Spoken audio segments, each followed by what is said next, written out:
Another day in my life as in day here in Singapore, mga kaligalig, magandang araw ho. Kasing ganda ninyo ang sikat ng araw din ngayon at ating sasamantalahin dahil ilang araw o ilang linggong nag-uulan. Ayan, ilang araw din ho akong hindi nakapagpalit ng mga bedsheet ay ating sasamantalahin na habang mainit-init pa ating pagpapapalitan niyaan. Tingnan naman ho ninyo kung gaano ko kalalaki ang mga bedsheet din kaya talagang hindi ako nagpalit at talagang pahirapan sa pagpapatuyaw. At binuksan ko lahat ho ang mga bintana din ng aming bahay at nang makasingaw baga ay naku talagang ang amoy ng aming bahay talagang hindi ko na gusto, lalo na kung may mga aso sa loob ng pamamahay. Ito tunay ka naman talagang mapapadyos ko po kayo sa amoy. At ayun nga ho, sa ating pagpapapalitan ho, ilang kwarto ho aring aking pinalitan, tapos nilinis ko ho ng ayos at lahat ho ng mga kwarto din pinagbubuksan ko nga ho ng makasingaw. At talaga namang ho sa ilang linggong nag-uulan ay talagang iba, kakaiba na ang amoy baga. Ay siya nga po pala, ma-share ko lang ating pag-usapan makisawsaw tayo dun sa issue ng 299 na engagement ring. Ano ga inyong masasabi doon? Ay naka, wala namang tamang sagot ho doon. Ano ho? Dahil ho yan lahat ay depende sa sitwasyon. Kung ang iyong syuta ay mayaman, tapos ikay bibigyan ng gayong lang halaga, tapos kaya tagal-tagal ninyo, ay baka siguro nga ay magdadamdam yung babae. Ay siya, ma-share ko lang muna ho. Are ho ang aking minerienda din. May black coffee ho ako din at saka ho yung kasaba cake at aring ka kanina binigay sa akin ng aking kaibigan. Ayos na ayos ho aring meriendahin talagang sapat na sapat. At kita ninyo, sinilip ko ho din ang araw at titingnan ko ay baka magkulimlem. Ay nakoy, sa dami kong sampayin ay ayos naman ho at talagang singkad ang sikat ng araw ay siya aking sasamantalahin aray sa dami ko hong nilamang mga bedsheet ay talagang matutuyo aray sa sikat ng araw na aray. Tingnan niyo ho yan ho. Nako, sa dami hong yan talagang ang aking ang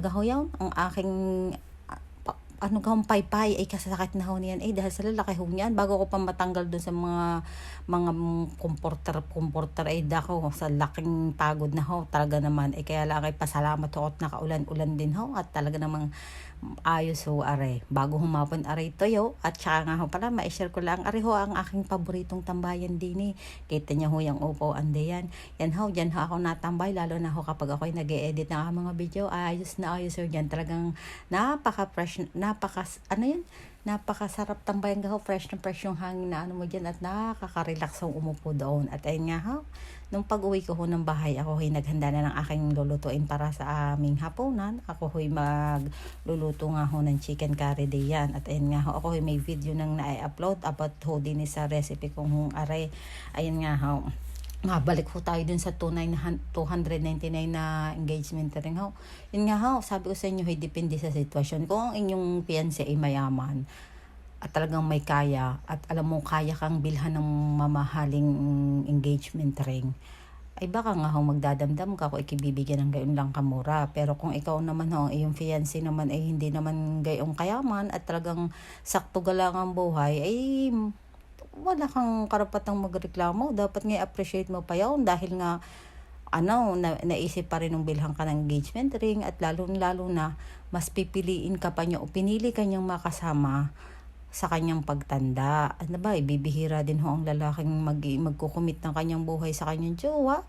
Lalo na ho sa akin, Diyos ko, sino ko naman ang lalaking magpupropose sa akin sa ligalig kong arit sa bungangera kong aray. Si tunay ka naman yung aking nga hong yumaong asawa. Ay kahit naman ho gagayong gayon sa dami na ho naming anak, dahil nagkaroon ho kami ng 5 anak, ay hindi ko naman ho naranasang bilhan ako ng singsing na ho. Ay bagay, ba't ka naman uunahin namin ang singsing? Ay sa dami naming anak na pakainain. Pero ako naman ho nangarap din naman ho talagang mabigyan niyon. Dahil sa totoong buhay ho, yun dadalwa lang naman ho ang pangarap ko. Ay yung maging sa lady at mapakasal o makasal. Ayun lang ho ang dalawang pangarap ko sa buhay na sa ngayon ho napakalabo na hong mangyayari. Ayun na kaya nga ho siguro pangarap dahil hindi naman ho mangyayari. Di ayos na rin ho naman. At least naman ho bago yumao ho yung aking asawa ay may iniwan naman ho 5 supling sa akin. At ayun ho ang aking magiging kasama habang buhay. At sana naman ako ilagaan ng aking mga anak hanggang sa pagtanda. Diyos ko po. Ay siya, yun ang aking point of view dun sa 299 na engagement ring ha. Ay baka naman kung sakali naman ho may mapaibig sa akin, ay nako, iaasa pa rin ho ako makatanggap ng engagement ring. Ay ari na nga ho ang aking mga nilutong pagkain ho para sa aming hapunan. Meron ho akong chicken curry at aring gulay. At ari ho ang aking ready-made na parata. Ayan ho. O, digay ayos na ayos. Ay, busog na yung mga yan dyan. And fast forward ho, kinabukasan nakaw. Ayan na ha, umulan. Saktong-sakto na kalaba ako ng mga bedsheet. Tingnan naman ho ninyo. O. Pero tingnan ho mga halaman din at mga puno pag nakakaulan ay kaganda ng kulay. Ano ho? Tingnan ninyo. O. Fresh na fresh sila, mukhang mga bagong ligo, kaganda ng kulay. At saka ho, ang isa pa ho dyan sa nakakabuti sa pag-ulan din, di bawas sa trabaho ko, hindi na ako nagdidilig. At tingnan ang aking mga halamay, bulaklakan at ang aking orchids ay mamumulaklak na yan. Ay siya, hanggang din na lang ang video. Thank you for watching. God bless!